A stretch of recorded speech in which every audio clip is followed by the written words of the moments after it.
नमस्कार दोस्तों। चलिए रिवीजन स्टार्ट करते हैं। गहरी सांस लीजिए, इत्मीनान से बैठ जाइए और एकदम रिलैक्स होकर, और जो बातें मैं आपको बता रहा हूँ उन पर बस ध्यान दीजिए। कुछ ज़्यादा करने की ज़रूरत नहीं है, बस ध्यान से मेरी बात सुननी है। जो स्क्रीन पर दिख रहा है उसे देखना है।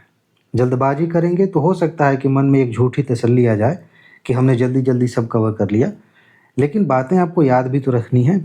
एग्ज़ाम में जब क्वेश्चन सामने होगा तो आपको फिर से रिकॉल भी करना है कि आपने क्या पढ़ा था, और उसके लिए पहली शर्त यह है कि आप रिलैक्स होकर खूब ध्यान से मेरी बात को समझें। ठीक है? लेकिन एक बात मैं पहले ही समझा देना चाहता हूँ कि आपके मन में हो सकता है कि ये सवाल आए कि डायरेक्ट पार्ट 6 कहाँ से आ गया। थोड़ी-सी इसकी एक कहानी है, छोटी-सी बता देता हूँ। हमने कुछ महीने पहले टॉप 300 सीरीज़ को एक नए फॉर्मेट में रिवाइज़ करने का सोचा। मैं क्या कर रहा था कि लगभग 10 टॉपिक्स मैं आपको देता था कि आप पढ़ लीजिए, अगले दिन मैं इस पे सवाल पूछूंगा। ठीक है? आप पढ़ के आते थे। उसकी वीडियोस में मैं आपसे सवाल पूछता था कि आपने क्या पढ़ा है। फिर हम देखते थे कि इस पॉइंट पे आपको क्या क्या याद रखना है, कैसे क्वेश्चंस आ सकते हैं। इसके तहत हमने 5 वीडियोस कवर की हैं, लगभग 50 टॉपिक्स होंगे। वो वीडियोस अभी भी चैनल पर पड़ी हैं, प्लेलिस्ट बनी है। इस वीडियो को भी हम उसी प्लेलिस्ट में डाल रहे हैं। अब वो टॉपिक्स हमने कवर कर लिए हैं, दोबारा से उन्हें पढ़ना एक तरह से टाइम वेस्ट होगा। तो आप इस वीडियो को देखने के बाद उन्हें भी देख लीजिए, रिवीजन का हिस्सा बना लीजिए, क्योंकि वो ही इम्पोर्टेंट है, इसी सीरीज़ का हिस्सा। मेरे ख्याल से अब कन्फ्यूजन नहीं रही। बाकी इस समय अगर आप 2026 के साथ-साथ 27 के बारे में भी सोच रहे हैं तो नोट लेना बहुत फ़ायदेमंद होगा। 2026 की भी नोट मिल जाएगी, प्लस 27 की भी नोट मिल जाएगी। अगर सिर्फ 26 के बारे में ही सोच रहे हैं, इसके आगे की कोई प्लानिंग नहीं है, कुछ नहीं सोच रहे हैं कि हमें आगे देना भी है एग्ज़ाम, तो आपको तभी नोट लेनी चाहिए जब आप बिखरे हुए महसूस कर रहे हैं। आपका अपना कोई स्टडी मटेरियल नहीं है, आप रिवीजन के लिए कुछ नहीं समझ पा रहे हैं कि कहाँ से रिवाइज़ करें, तो डेफ़िनेटली आपको नोट लेनी चाहिए। समय जो बचा हुआ है उसमें कई बार रिवाइज़ कर सकते हैं। ये व्हाट्सएप नंबर है, इस पे आप मैसेज करके नोट ले सकते हैं। बाकी ऐप का लिंक भी दिया गया है, वहाँ से ले सकते हैं। ये तो मैं आपको याद दिलाने के लिए रखता हूँ कि 4 सालों से यहीं से कट ऑफ से ज़्यादा क्वेश्चंस आ रहे हैं, सबूत दिखा रहा हूँ। अभी फिर मैं सबूत दिखाऊँगा। लेकिन आज का जो मुद्दा है वो ये है कि हम रिवीजन करने जा रहे हैं। ध्यान से एक-एक बात खूब गौर से समझिए। स्पर्म व्हेल के बारे में आपसे क्वेश्चन पूछा जा सकता है। तो क्या पूछा जाएगा? क्या यहाँ से क्वेश्चन आएगा? नहीं, यहाँ पर जो लाइनें लिखी गई हैं उनमें सिर्फ यही बताया गया है कि वैज्ञानिकों ने कुछ संचार के मूलभूत पहलुओं पर ध्यान दिया है जिनके माध्यम से स्पर्म व्हेल संचार करती है। ठीक है? रैपिड क्लिक का उपयोग करते हैं इकोलोकेशन के लिए, शिकार को कैसे घेरना है, ये सारी चीज़ें जो है इन्होंने अध्ययन किया। यूपीएससी यहाँ से क्वेश्चंस नहीं पूछती। आपको यहाँ पर ध्यान देना होगा। हर साल 1 या 2 प्रश्न किसी न किसी जीव से पूछे जाते हैं। हो सकता है कि वो हाथी हो, गेंडा हो, बाघ हो, ऊँट हो, मछलियाँ हों, यहाँ से क्वेश्चंस आ जाते हैं। उनकी विशेषताओं पर ज़्यादा गौर किया जाता है, वहाँ से क्वेश्चंस आते हैं। तो ध्यान से देखिए, स्पर्म व्हेल जो होती है वो गहरे नीले भूरे या भूरे रंग की होती है, जिसके पेट पर सफ़ेद धब्बे होते हैं। ये कुछ विशेषताएं हैं जहाँ से प्रश्न बनते हैं। अच्छा, वे टूथेड यानी कि दांतेदार व्हेलों में सबसे बड़ी होती है। ये तथ्य आपसे पूछा जा सकता है, और किसी भी समुद्री स्तनपायी जीवों में इनका व्यापक वैश्विक वितरण सबसे ज़्यादा होता है। ये पूछा जा सकता है। ये विश्व भर में समशीतोष्ण और उष्णकटिबंधीय जलीय क्षेत्रों में पाए जाते हैं। इस तरह के स्टेटमेंट आप देखेंगे कोरल रीफ से भी पूछ लिए जाते हैं। कुछ और प्रजातियां हैं, हाथियों के बारे में एक क्वेश्चन बना था, उस पे पूछा गया था कि कहाँ पे पाई जाती हैं। तो ऐसे प्रश्न बनते रहते हैं, ध्यान दीजिएगा। उनके पास किसी भी जीव की तुलना में सबसे बड़ा मस्तिष्क होता है, ये ध्यान रखिए। और वे लगभग 10 व्हेलों वाले मातृसत्तात्मक समूहों में रहती हैं। ये ज़्यादा इम्पोर्टेंट है। आपको ध्यान होगा 2020-22 के आसपास एक क्वेश्चन बना था हाथी वाला, जब केरल में घटना घटी थी, वो पटाखा खिला दिया था, वो मर गई थी हथनी। तो उस पे क्वेश्चन यूपीएससी ने बनाया था इस पॉइंट को ध्यान में रखते हुए कि हाथियाँ जो झुंड बनाती हैं, जो लीडर होते हैं उनके, वो कौन होते हैं? मातृसत्तात्मक होता है कि पितृसत्तात्मक होता है? और भी चीज़ें थी, गर्भधारण की अवधि भी पूछी गई थी, क्योंकि उस हाथी के पेट में एक बच्चा था। तो इसलिए इस तरह की विशेषताएं आपको ध्यान रखनी है कि किस तरह के समूह में वो रहते हैं।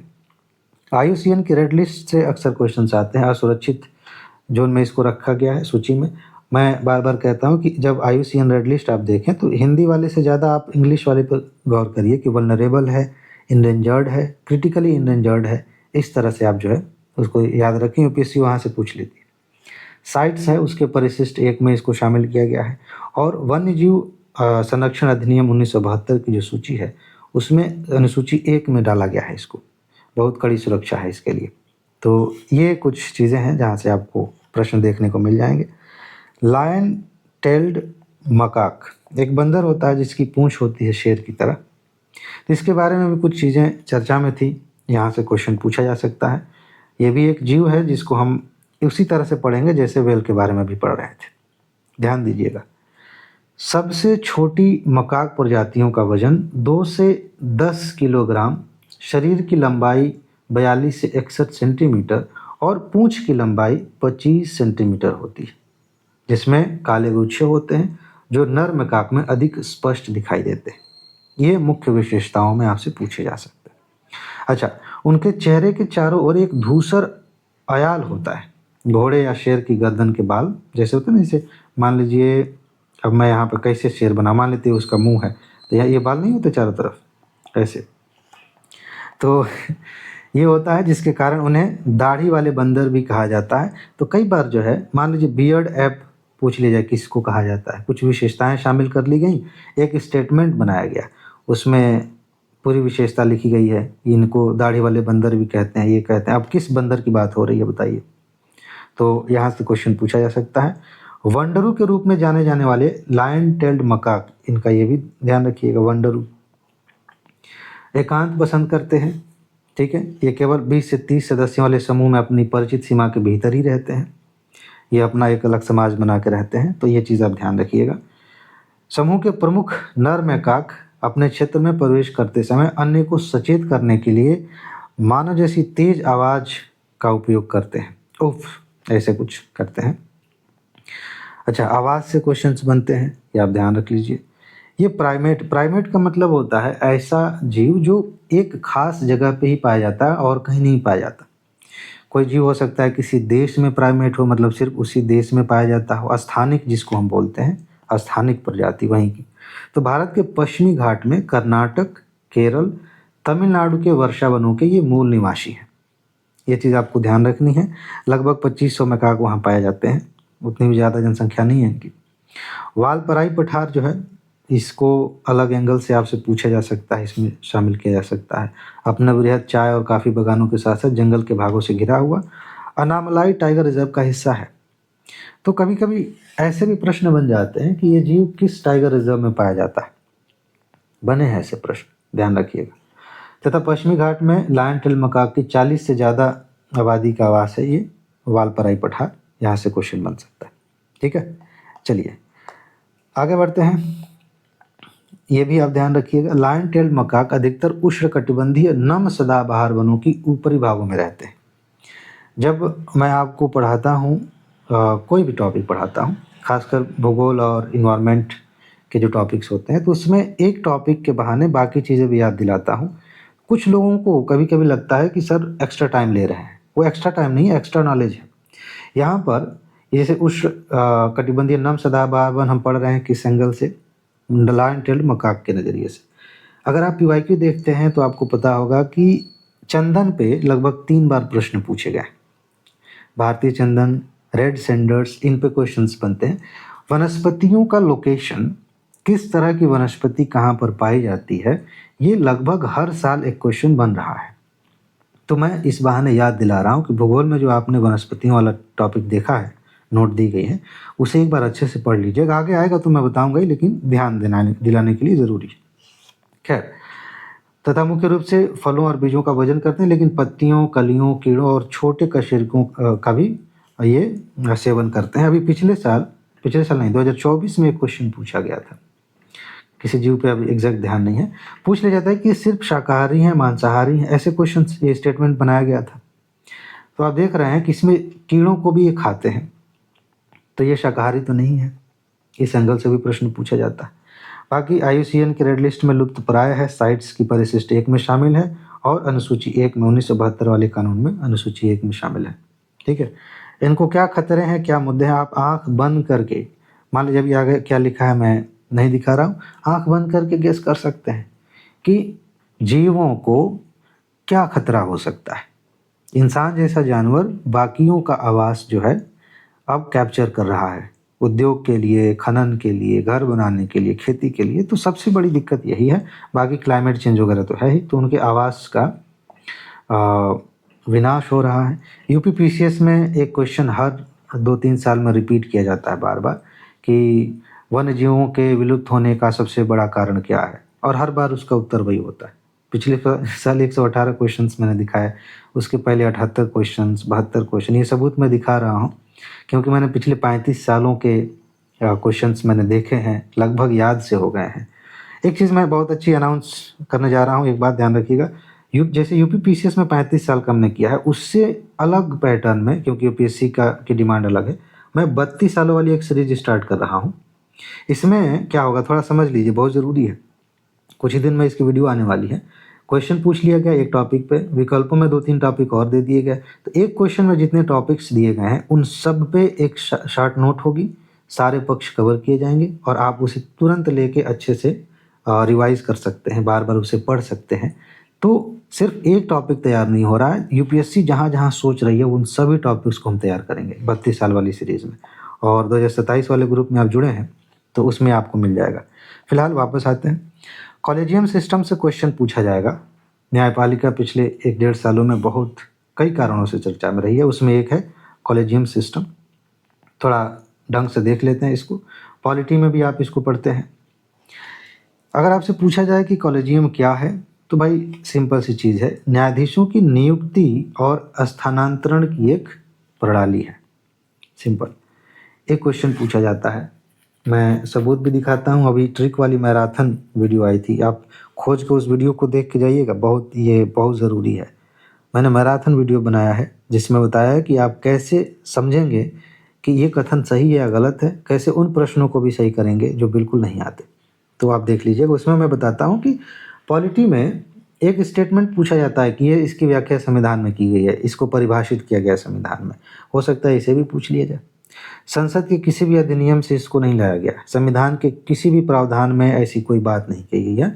सर्वोच्च न्यायालय ने निर्णय दिया है, धीरे धीरे एक परंपरा बन गई है कि कॉलेजियम के माध्यम से न्यायाधीशों की नियुक्ति होगी, उनको एक जगह से दूसरी जगह स्थानांतरित किया जाएगा। आर्टिकल्स पूछे जाते हैं, यहाँ ध्यान दीजिए, अनुच्छेद 124(2) और अनुच्छेद 217 में सर्वोच्च न्यायालय और उच्च न्यायालयों के न्यायाधीशों की नियुक्ति की बात की गई है।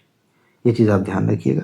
बाकी इसके बारे में एक क्वेश्चन पूछा जा चुका है, संभावना थोड़ी कम है, ध्यान रखिए। एनजेएससी बनाने की कोशिश की थी सरकार ने कि एक ऐसा निकाय हो जिसमें कुछ सरकार के लोग होंगे, कुछ न्यायपालिका के लोग होंगे, और ये तय करेंगे कि किसे जज बनाया जाना चाहिए, किसे कहाँ ट्रांसफ़र किया जाना चाहिए।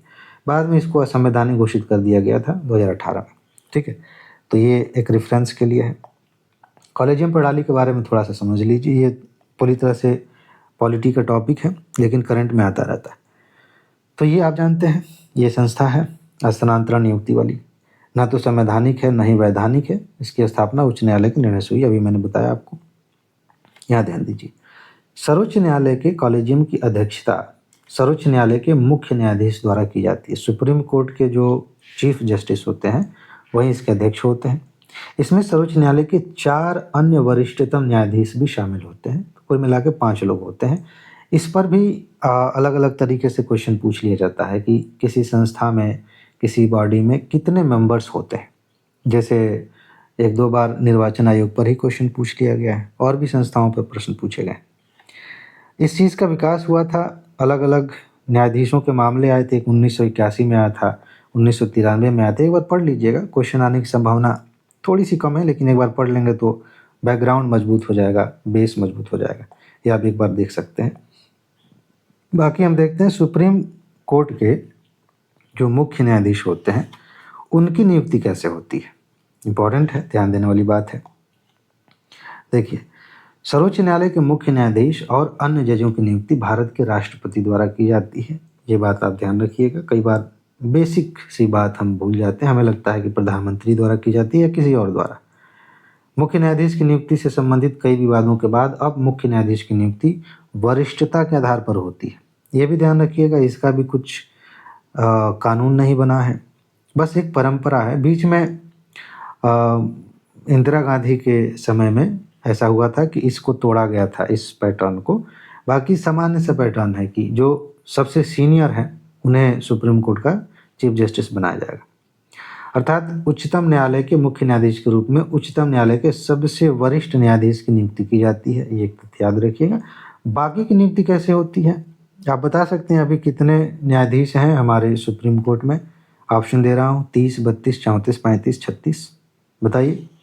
कई बार कंसेप्चुअल क्वेश्चन में ऐसे तथ्य डाल दिए जाते हैं और गड़बड़ी हो जाती है।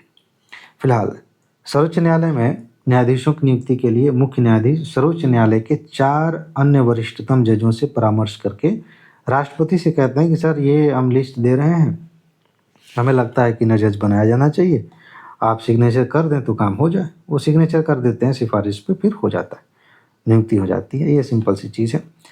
अगर आपको सुप्रीम कोर्ट का जज बनना है तो कौन सी अर्हताएं होनी चाहिए? या किसी को भी बनना, आपके चाचा जी का मन कर दिया या कोई भी व्यक्ति है फिलहाल, तो अनुच्छेद 124(3) में एक बात कही गई है कि वही लोग पात्र होंगे जो भारत के नागरिक हों। पहली चीज़, आपको पता है मूल अधिकारों में वो आर्टिकल कौन से हैं? 15, 16, 19, 29, 30, इस टाइप कुछ करके याद किया है कि नहीं? कि मूल ये सिर्फ भारतीय नागरिकों के लिए है, ये भारतीय नागरिकों प्लस उन लोगों के लिए भी है जो दुनिया के किसी और देश के नागरिक हैं लेकिन भारत में भी रह रहे हैं, तो उनको ये मूल अधिकार मिला हुआ है। याद रखिएगा, इंपॉर्टेंट है। फिलहाल तो हम बात कर रहे थे सुप्रीम कोर्ट के जज बनने की योग्यता। किसी उच्च न्यायालय या एक से अधिक उच्च न्यायालयों में कम से कम 5 साल तक न्यायाधीश रहे हों। मान लीजिए इलाहाबाद हाई कोर्ट में 5 साल जज थे, तो एक क्राइटेरिया ये भी पूरा हो गया कि ठीक है, अब आप इस लायक हैं कि आप सुप्रीम कोर्ट के न्यायाधीश बन सकते हैं। अथवा किसी उच्च न्यायालय या एक से अधिक उच्च न्यायालयों में लगातार कम से कम 10 वर्षों तक अधिवक्ता रहा हो। व्यक्ति वकील भी रहता है ना, और प्रतिष्ठित वकील हैं, उनका ट्रैक अच्छा है, तो उन्हें भी रिकमेंड किया जाता है कि इन्हें सुप्रीम कोर्ट का जज बनाया जाए, अधिवक्ता रहे। तो इसमें वह अवधि भी जोड़ी जाएगी जब वह जिला न्यायाधीश या उससे ऊपर के किसी न्यायिक पद पर रहा हो। जब अधिवक्ता की बात हो रही है तो उसमें जिला न्यायाधीश भी रहे होंगे तो माना जाएगा। राष्ट्रपति की राय में अगर अच्छे अधिवक्ता हों, पारंगत हैं, जैसे मैंने अभी कहा ना, यहाँ पारंगत से मतलब समझ लीजिए योग्यता अपनी जगह, पॉपुलैरिटी अपनी जगह, तो आदमी बहुत प्रतिष्ठित होता है तो उसके चांसेस बढ़ जाते हैं, तो वो व्यक्ति सुप्रीम कोर्ट का जज बन सकता है। अगर आपको लग रहा है कि मैं बहुत जल्दी ऐसे बहुत धीरे धीरे बोल रहा हूँ, तो समस्या ये है कि आप जल्दबाजी महसूस कर रहे हैं। मैं अपने एक फ़्लो में बोल रहा हूँ, मुझे ऐसा लगता है कि इस फ़्लो में आप मेरी बात सुनेंगे तो एक एक चीज़ आपके दिमाग में बैठती चली जाएगी। दोबारा इस वीडियो को देखने की ज़रूरत शायद ही पड़ेगी, वरना जल्दबाजी करेंगे तो कई बार देखना पड़ेगा।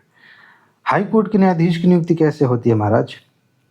देखिए, उच्च न्यायालय के मुख्य न्यायाधीश की नियुक्ति उच्चतम न्यायालय के, ध्यान रखिएगा, मुख्य न्यायाधीश तथा संबंधित राज्य के राज्यपाल के परामर्श के बाद, ध्यान दीजिए कॉलेजियम बना हुआ है। उच्चतम न्यायालय के मुख्य न्यायाधीश अकेले नहीं हैं, और भी वो जो 4 लोग हैं ना वो भी हैं, प्लस राज्यपाल भी, राज्य के राज्यपाल भी अपनी राय देते हैं। फिर राष्ट्रपति के पास मामला जाएगा, राष्ट्रपति नियुक्ति करते हैं। ठीक है, ये कभी कभी कन्फ्यूजन हो जाती है तो ध्यान रखिएगा। उच्च न्यायालय के अन्य न्यायाधीशों की नियुक्ति संबंधित उच्च न्यायालय, अब ध्यान रखिएगा, अभी हम मुख्य न्यायाधीश की बात कर रहे थे तो ऐसे हुआ कि सुप्रीम कोर्ट के चीफ जस्टिस हैं, राज्यपाल हैं, ये लोग मिल के अपना कर रहे हैं। लेकिन हाई कोर्ट के जो बाकी जज हैं उनकी नियुक्ति में क्या है कि उच्च न्यायालय तथा उच्चतम न्यायालय के मुख्य न्यायाधीश, अभी जिसको नियुक्त किया है ना एक मिनट पहले हाई कोर्ट के जो मुख्य जस्टिस हैं वो, और सुप्रीम कोर्ट के मुख्य न्यायाधीश, और 2 अन्य वरिष्ठतम न्यायाधीशों के कॉलेजियम से परामर्श करने के बाद राष्ट्रपति द्वारा की जाती है। ये एक टेक्निकल चीज़ है, कई बार हम एक ही फ्लो में सब देखने लग जाते हैं तो गड़बड़ा जाता है। हाई कोर्ट के जजों की नियुक्ति सुप्रीम कोर्ट के जजों की नियुक्ति से थोड़ी सी अलग प्रक्रिया से होती है, ठीक है ना, ये आपने समझ लिया। उच्चतम न्यायालय के मुख्य न्यायाधीश से परामर्श करने के बाद राष्ट्रपति एक उच्च न्यायालय के न्यायाधीश का किसी दूसरे उच्च न्यायालय में स्थानांतरण कर सकता है। कौन? राष्ट्रपति। उच्च न्यायालय के जजों के स्थानांतरण के मामले में उच्चतम न्यायालय के मुख्य न्यायाधीश को उच्चतम न्यायालय के 4 अन्य वरिष्ठतम न्यायाधीशों तथा, ध्यान रखिएगा, उच्च न्यायालय के मुख्य न्यायाधीश से परामर्श करना होगा। यानी कि हाई कोर्ट के अगर जजों को एक जगह से दूसरी जगह भेजना है तो जो सुप्रीम कोर्ट के जज हैं वो अपने कॉलेजियम से डिस्कस करेंगे, प्लस उस हाई कोर्ट के मुख्य जस्टिस से, चीफ जस्टिस से परामर्श करेंगे, तब अपनी राय देंगे। अब हाई कोर्ट में जज बनने के लिए क्या योग्यता होनी चाहिए? इसके लिए 217(2) में अनुच्छेद है, इसमें प्रावधान किया गया है। पहली शर्त यही है कि भारत के नागरिक हों और भारत के राज्य क्षेत्र में कम से कम 10 वर्षों तक न्यायिक पद धारण कर चुके हों, किसी भी न्यायिक पद पर रहे हों, किसी जिला न्यायालय के न्यायाधीश हो सकते हैं, अथवा किसी उच्च न्यायालय में न्यूनतम 10 वर्षों तक अधिवक्ता रहे हों। ठीक है, तो ये बन जाएंगे। अब अगला टॉपिक है ड्रिप प्राइसिंग। इंटरेस्टिंग टॉपिक है, पहले मैं बता देता हूँ इस पर क्वेश्चन कैसे बनेगा। ये ऐसा टॉपिक नहीं है जिसमें 4 स्टेटमेंट बनाए जाएं, एक एक कथन पे डिस्कस किया जाए। देखिए, जब लंबे समय तक हम पीवाईक्यू के साथ में बिताते हैं, मैंने खुद एग्ज़ाम दिया है, पढ़ा रहा हूँ 4-5 सालों से, तो टॉपिक देख के अंदाज़ा लगना शुरू हो जाता है कि इसमें स्कोप कितना है, किस एंगल से यहाँ से क्वेश्चन बन सकता है। ड्रिप प्राइसिंग में सिंपल सा क्वेश्चन ये बनेगा कि एक स्टेटमेंट आपसे पूछा जाएगा, ऊपर एक लाइन दे दी गई है और पूछा जा सकता है कि हम किस शब्द से इसे अच्छे से व्याख्या कर सकते हैं। मतलब 4 चीज़ें दे दी गई हैं, बताइए कौन सा शब्द इसकी अच्छी व्याख्या करता है। या फिर ऊपर लिख दिया गया कि ड्रिप प्राइसिंग को निम्नलिखित 4 लाइनों में से कौन सी लाइन ज़्यादा अच्छे से व्याख्यायित करती है, बताती है कि ये है। या एक ये भी होता है कि ड्रिप प्राइसिंग क्या होता है, और 4 लाइनें दी गई हैं, फिर वही बात है, बस पूछने का तरीका बदल गया, कोई एक सही है। ऐसा नहीं होगा कि ड्रिप प्राइसिंग के बारे में निम्नलिखित कथनों पर विचार कीजिए, उसके बाद से कूट बनाइए और उसमें खोजिए कौन सही है, ऐसा नहीं होगा। तो बस इसका कंसेप्ट समझ लीजिए कि ड्रिप प्राइसिंग क्या होती है, आपकी तैयारी हो गई। एक मूल्य निर्धारण रणनीति है जहां शुरुआत में किसी वस्तु की कुल लागत का केवल एक हिस्सा प्रदर्शित किया जाता है। अगर आप ऑनलाइन कुछ शॉपिंग करते हैं तो फेस वैल्यू कुछ और दिखती है, डिस्काउंट करने के बाद पता चल रहा है कि मान लेते हैं कि 99 रुपीज़ कुछ दिखा रहा है। जब आप ऑर्डर प्लेस करने जाएंगे तो उसमें और भी चार्जेस जुड़ने शुरू हो जाते हैं। ये हो सकता है कि 115 रुपये का पड़ रहा हो फाइनली। तो जैसे जैसे ग्राहक खरीद प्रक्रिया के माध्यम से आगे बढ़ता है, अतिरिक्त शुल्क का पता चलता है। इसी को सिंपल तरीके से हम कह सकते हैं कि ये ड्रिप प्राइसिंग है। इतना आपने जान लिया, शब्द याद रखिएगा, बाकी आपकी तैयारी हो गई। अब ये सिस्टम है, कैसे ये सिस्टम काम करता है, अलग अलग, सिर्फ ऑनलाइन मार्केट में काम नहीं करता, और भी जगहों पे होता है। तो आप इसे पढ़ लीजिए, नोट आपके पास है ही, एक बार बस पढ़ लेंगे, तैयारी आपकी हो जाएगी। कृत्रिम सामान्य बुद्धिमत्ता एक बहुत ही जबरदस्त क्रांति आने वाली है दुनिया में। आने वाले 4-5 सालों में हो सकता है कि अभी जो हम देख समझ रहे हैं वो पूरी तरह से बदल जाए, हमारा पर्सपेक्टिव ही बदल जाएगा। और ये कोई बहुत असंभव सी चीज़ नहीं है, लगभग प्रैक्टिकल होता हुआ दिख रहा है। कृत्रिम बुद्धिमत्ता आप जानते हैं, सिंपल सी चीज़, लेकिन कृत्रिम सामान्य बुद्धिमत्ता जो है इससे लाखों गुना ज़्यादा एडवांस्ड है। समझ लीजिए कि वो इंसान ही है, बस हमारे जैसे हमारे शरीर में खून बह रहा है, धड़कन चल रही है, हमें एनर्जी के लिए भोजन की ज़रूरत है, उसको अलग तरीके से, भाई उसको इलेक्ट्रिसिटी चाहिए, अलग तरीके से वो काम करेगा, बाकी सारा काम इंसान के जैसे। तो ये जो सामान्य बुद्धिमत्ता है, जनरल इंटेलिजेंस है, यहाँ से क्वेश्चन बनने की संभावना बहुत ज़्यादा है। इसमें क्या करना, आपने रोबोट मूवी देखी है क्या? शायद देखी होगी, जिसमें रोबोट वो खुद ही अपने बहुत सारे डुप्लीकेट बनाना शुरू कर देता है। तो वैसे ही ये मशीन जो होगी अपने जैसे और भी मशीन्स बना सकती। जैसे इंसान क्या कर रहा है, हम अपने जैसे और इंसान बना सकते, पैदा कर सकते, वैसे ये अपने जैसे और मशीनें बना सकती हैं जिनके पास उतनी ही बुद्धि होगी जितनी कि जिस मशीन ने बनाया उसके पास है, या उससे ज़्यादा बुद्धि होगी। फिर वो आगे चल के और मशीनें, तो फिर इंसानों के साथ उनका कंपटीशन बहुत तगड़ा हो जाएगा। खैर, दुनिया जैसे डराया जाता है उतनी भी खतरनाक नहीं होगी, हमें नहीं पता क्या होगा, क्योंकि इंसान ओवरऑल इंसान ही है, तो वो कोई ना कोई उपाय तो निकाल ही लेंगे कि हम पे हावी ना हो। हमारे काम की चीज़ ये है कि कृत्रिम बुद्धिमत्ता से क्वेश्चन कैसे बनेगा। स्टेटमेंट वाले क्वेश्चंस बनने की संभावना ज़्यादा है कि इसमें कौन-कौन सी बातें हो सकती हैं, ये क्या-क्या कर सकता है। मैंने याद दिलाया था शुरुआत में कि आपको मैराथन वीडियो देखनी चाहिए, लगभग 2 घंटे, 2.5 घंटे की है, ट्रिक वाली। साइंस एंड टेक में अगर आपने कुछ नहीं पढ़ा है, वो देख लिया है, आपका काम बन जाएगा। 4-5 क्वेश्चन्स आते हैं, उनमें से 4 क्वेश्चन आप इसी के आधार पे कर लेंगे। उसमें 1 क्वेश्चन या 2 क्वेश्चन हर साल आते हैं, जैसे कृत्रिम बुद्धिमत्ता का उपयोग क्या-क्या है? कृत्रिम सामान्य बुद्धिमत्ता का उपयोग क्या-क्या है? इसका लक्ष्य ऐसी मशीनें तैयार कर, खैर तो ये मैं पढ़ाने जा रहा हूँ, बाकी क्वेश्चन ऐसे नहीं बनेगा। ऐसे-ऐसे पॉइंट्स होंगे जिनके बारे में आपने पढ़ा नहीं है, बस कॉमन सेंस लगा के ये देख लीजिए कि भाई इसका इस्तेमाल हर जगह हो सकता है, बात खत्म। जो भी ऑप्शन में दिए गए हैं सारे ऑप्शन सही हैं। अगर किसी भी टेक्नोलॉजी पे क्वेश्चन पूछा गया और ये पूछा जा रहा है कि इसका इस्तेमाल कहाँ हो सकता है, तो आप आँख बंद करके देखिए कि आँख बंद करके नहीं आँख बंद करके कैसे देखेंगे? मतलब ये देखिए कि कहाँ पर लिखा है सारे ऑप्शन सही हैं। और मैं ऐसे ही ओवर कॉन्फिडेंस में नहीं कह रहा हूँ। इसके 2 बेसिक कारण हैं। आप ये मत समझिए कि मैं टॉपिक नहीं पढ़ा रहा हूँ। ये जो लिखा हुआ है पढ़ देने से काम नहीं चलेगा। मैं वो पढ़ा रहा हूँ जहाँ से क्वेश्चन बनेगा।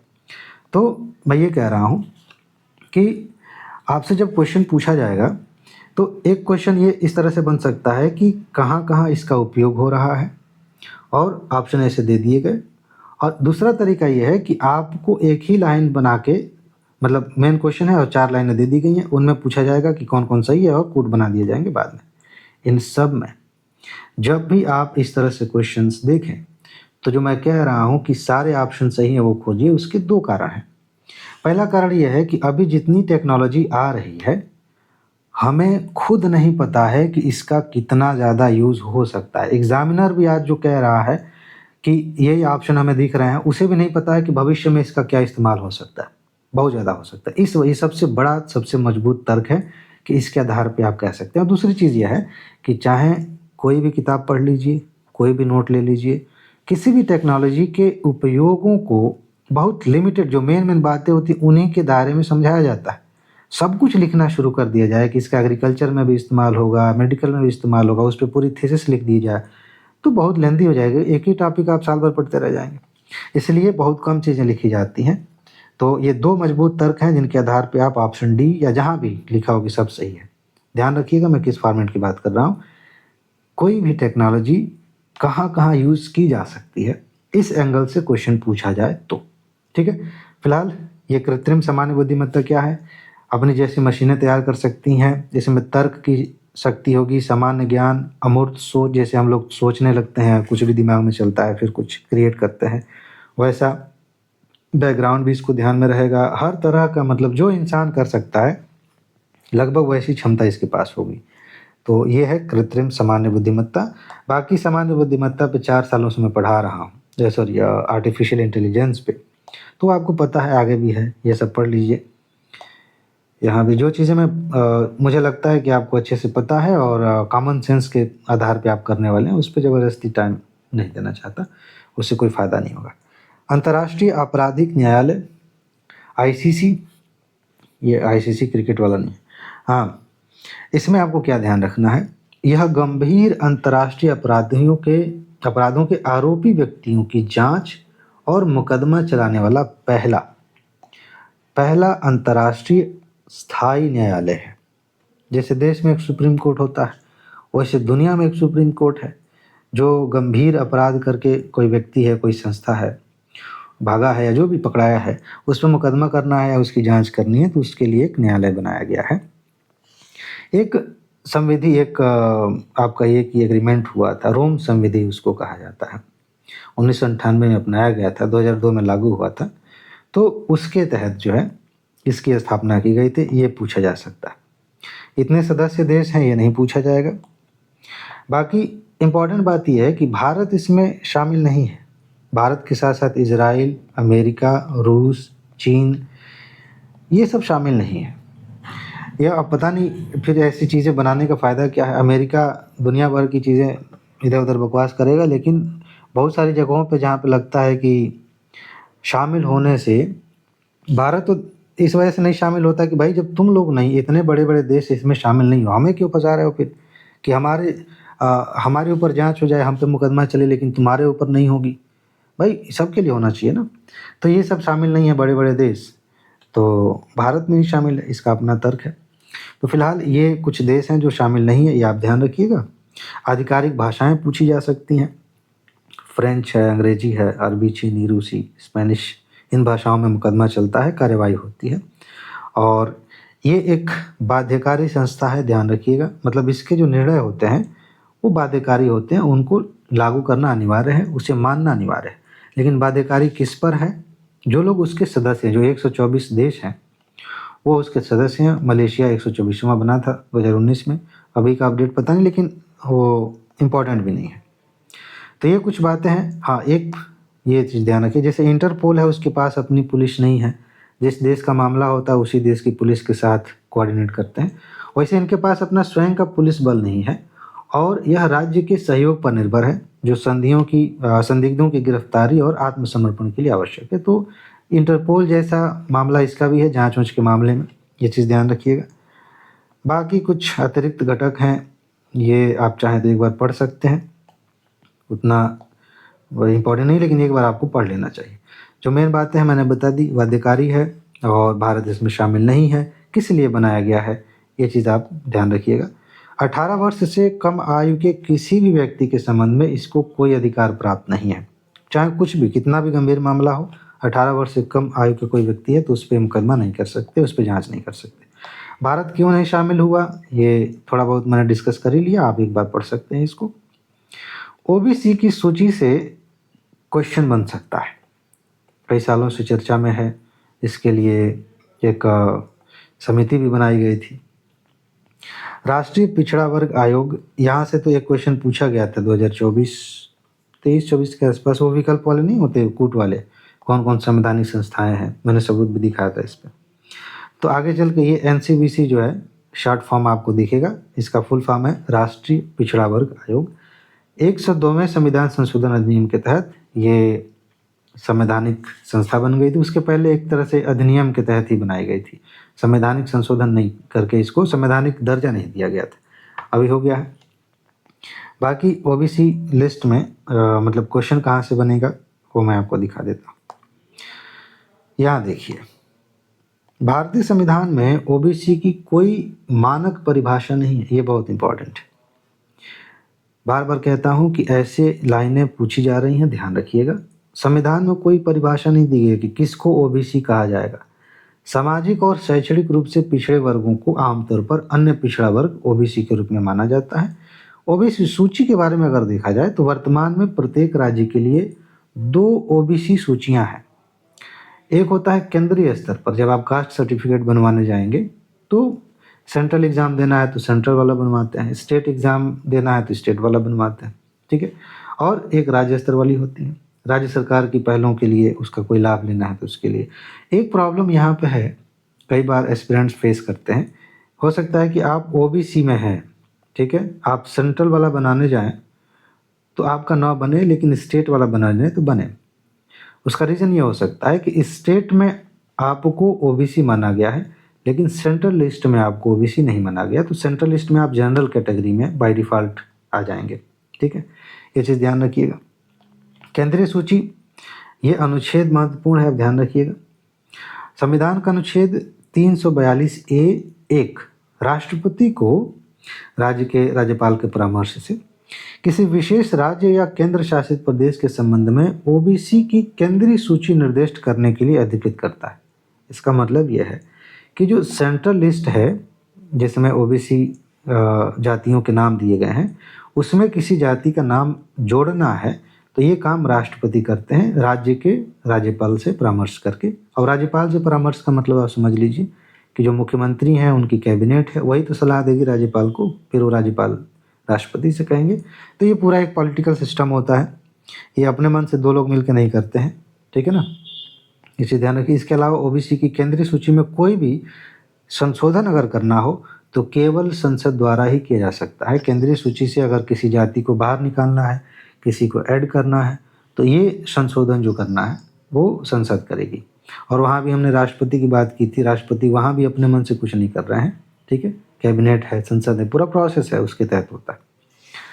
राज्य सूची की बात करें 342A(3) प्रत्येक राज्य या संघ क्षेत्र को अपने उद्देश्य के लिए सामाजिक और शैक्षणिक रूप से पिछड़े वर्गों की सूची तैयार करने और बनाए रखने का अधिकार देता है, जो केंद्रीय सूची से भिन्न हो सकती है, ठीक है। ये हमने डिस्कस किया है।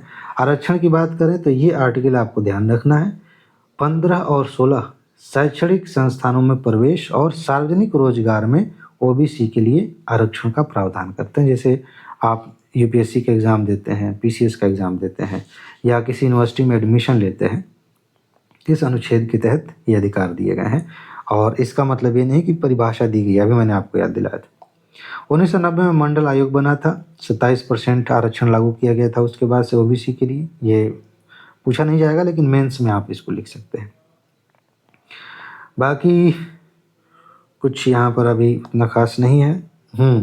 1953 में एक आयोग बना था, कालेलकर आयोग, ये चीज़ आप ध्यान रखिए।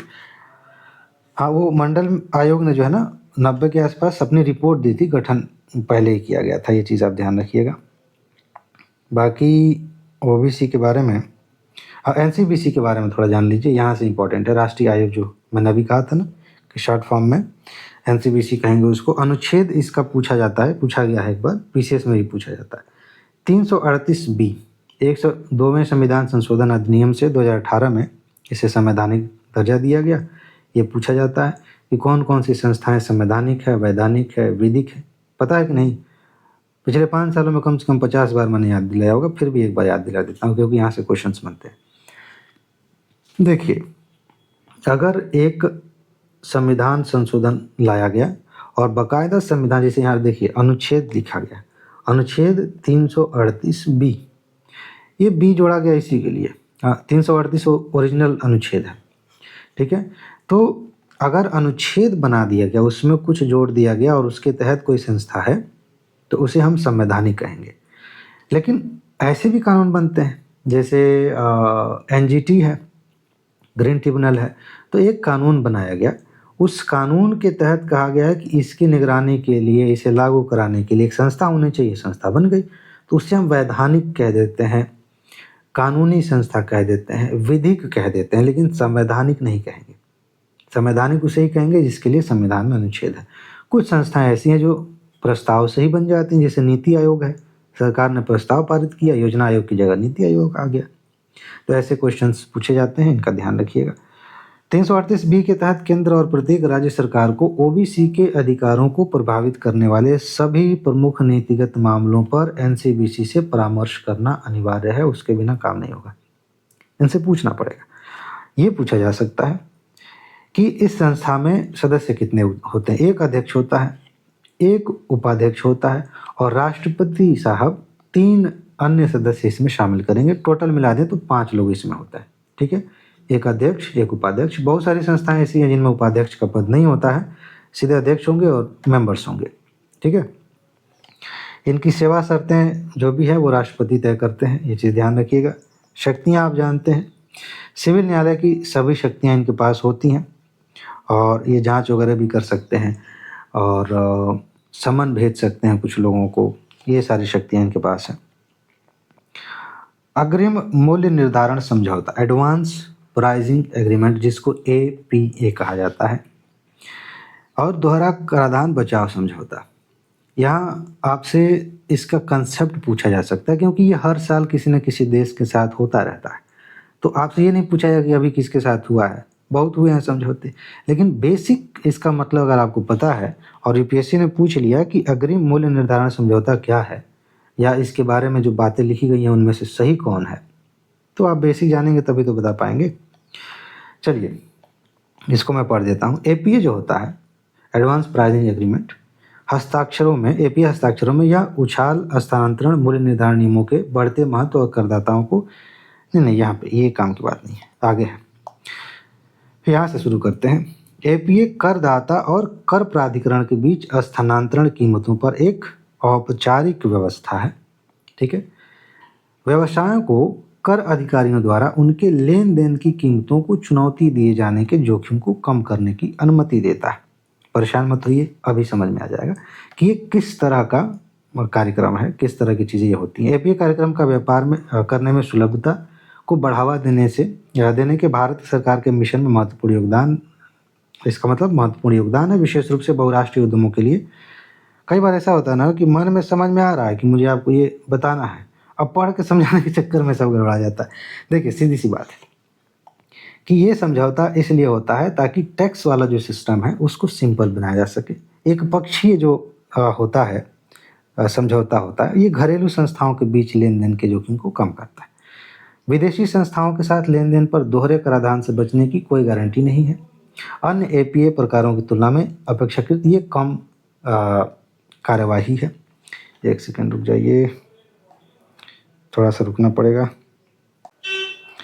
हाँ, तो हम क्या बात कर रहे थे? एपीए के बारे में बात कर रहे थे। तो यही है, ये अलग-अलग पक्ष के होते हैं। एपीए एक पक्षीय होता है, द्विपक्षीय होता है, बहुपक्षीय समझौता होता है और इन सब का उद्देश्य यही है कि जो टैक्स की प्रक्रिया है उसे आसान बनाया जाए।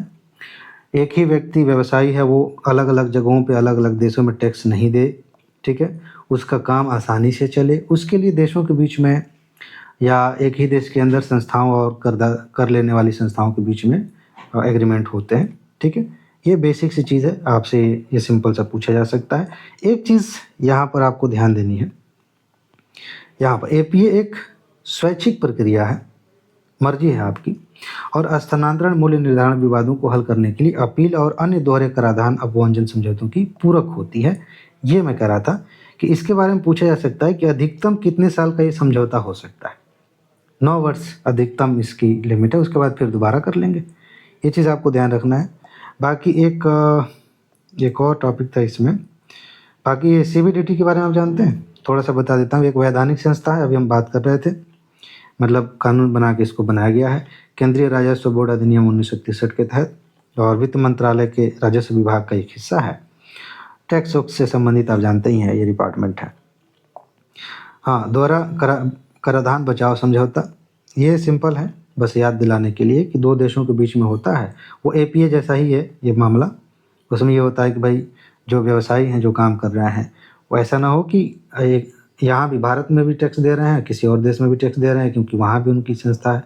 तो इसमें कुछ रूल्स होते हैं, जैसे वो उसका ऑफिस कहाँ पर है, मूल व्यवसाय कहाँ पर चल रहा है, किस देश में, उस आधार पर तय किया जाता है कि टैक्स कहाँ पर देना है, कितना देना है। ठीक है, मॉरिशस के साथ और भी देशों के साथ किया गया था।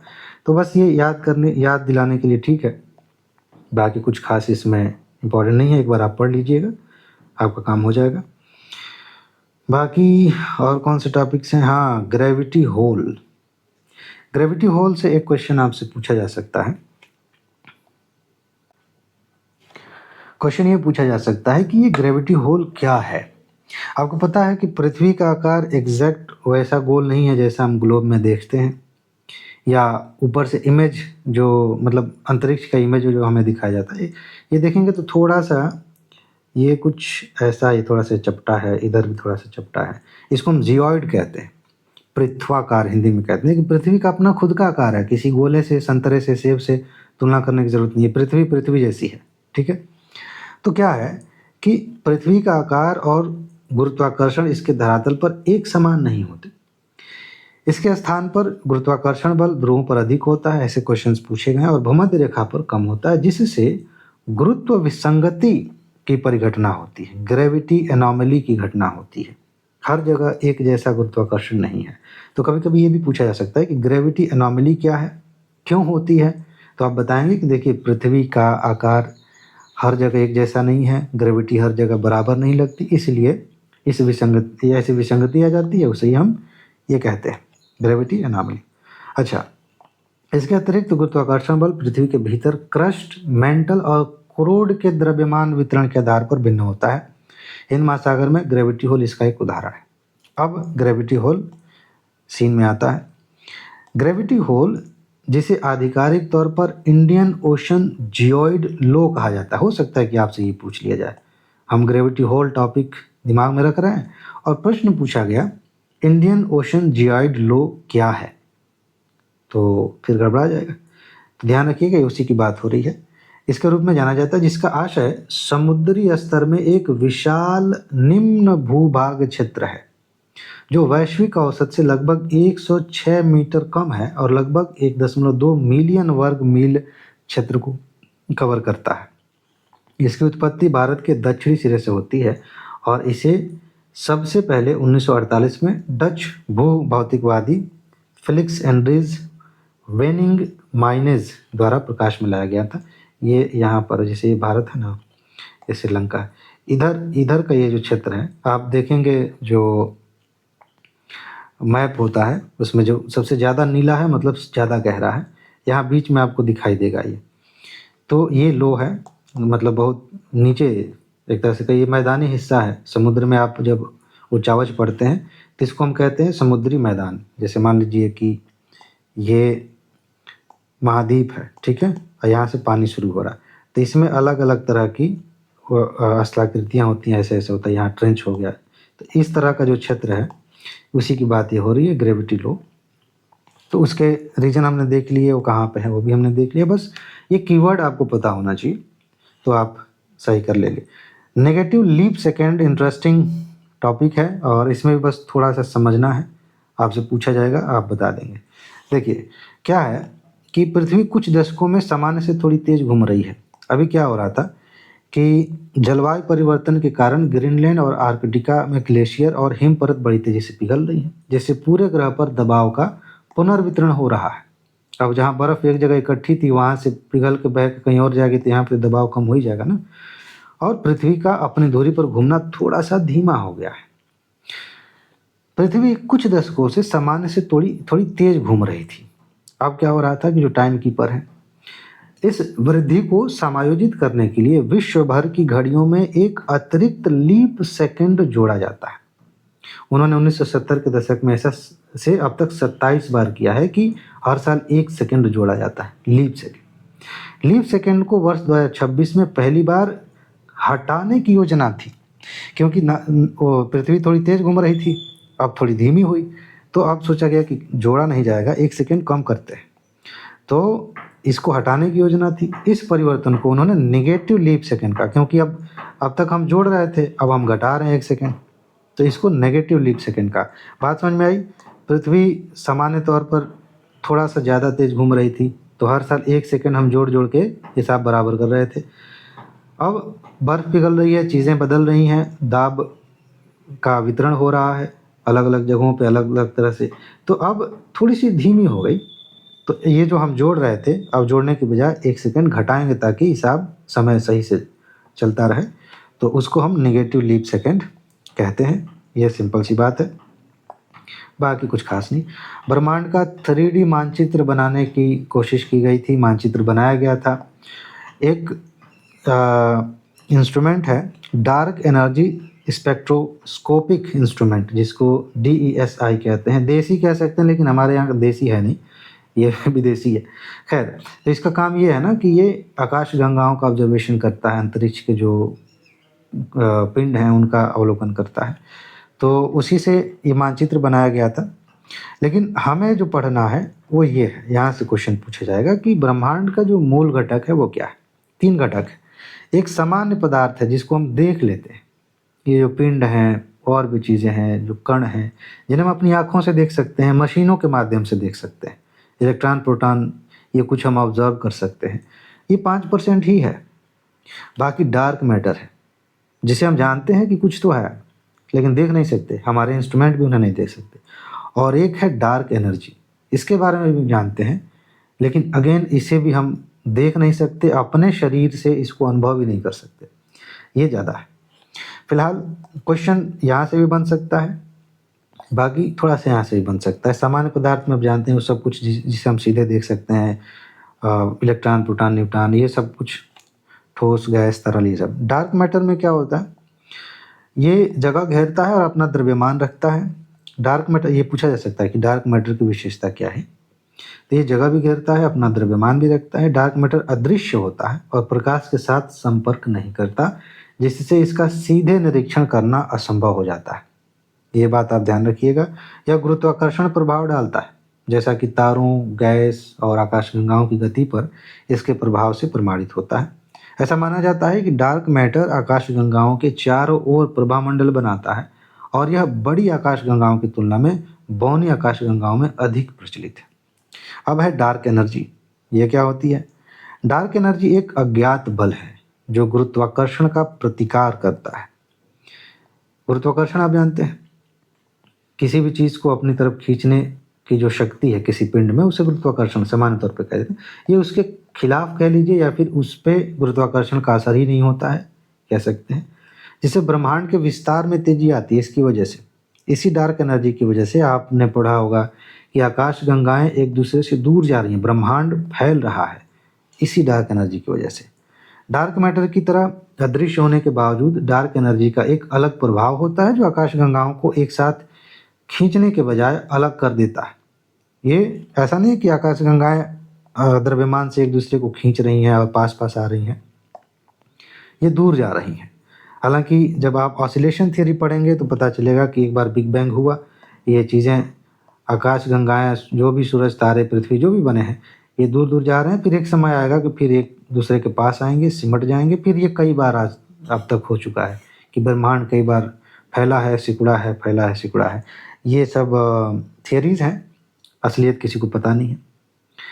बाकी इसकी क्या प्रकृति है, फिलहाल कुछ चीज़ें बताई गई हैं कि अभी संभावना इस बात की बढ़ गई है कि डार्क एनर्जी एक अज्ञात प्रतिकारक शक्ति है जो प्रक्रिया को संचालित करती है। जैसा कि पहले सुझाया गया, ये संपूर्ण समय में स्थिर नहीं रहती। बाकी ये सामान्य सी बातें हैं, आप इसे एक बार देख सकते हैं। देसी के बारे में थोड़ा देख लेते हैं। डार्क एनर्जी इस क्या है, स्पेक्ट्रोस्कोपिक उपकरण, ठीक है। तो ये क्या होता है कि दूरबीन पर अगर इसे आप फिट कर दें तो एक ही समय में 5000 आकाशगंगाओं से प्रकाश ग्रहण कर सकता है। और प्रकाश ग्रहण करने का मतलब है कि उसी के माध्यम से एनालिसिस हम करते हैं कि कौन सा तारा या कौन सा पिंड कितना दूर है, कितना पास है, उसका आकार क्या हो सकता है। बाकी हम उसके बाद विश्लेषण करते हैं। तो ये कुछ बेसिक सी चीज़ें हैं, आप इसे एक बार पढ़ सकते हैं, बाकी उतना इम्पोर्टेंट नहीं है। कल हम इन टॉपिक्स को अच्छे से पढ़ेंगे और ये व्हाट्सएप नंबर है, आप जाके नोट ले लीजिए जल्दी से और अच्छे से तैयार कर लीजिए। फिलहाल आज इतना ही है। अपना ख्याल रखिए, खुश रहिए, मस्त रहिए, मुस्कुराते रहिए, जल्दी से सफल होइए और ज़िंदगी को एंजॉय कीजिए। आगे मिलते हैं। नमस्कार।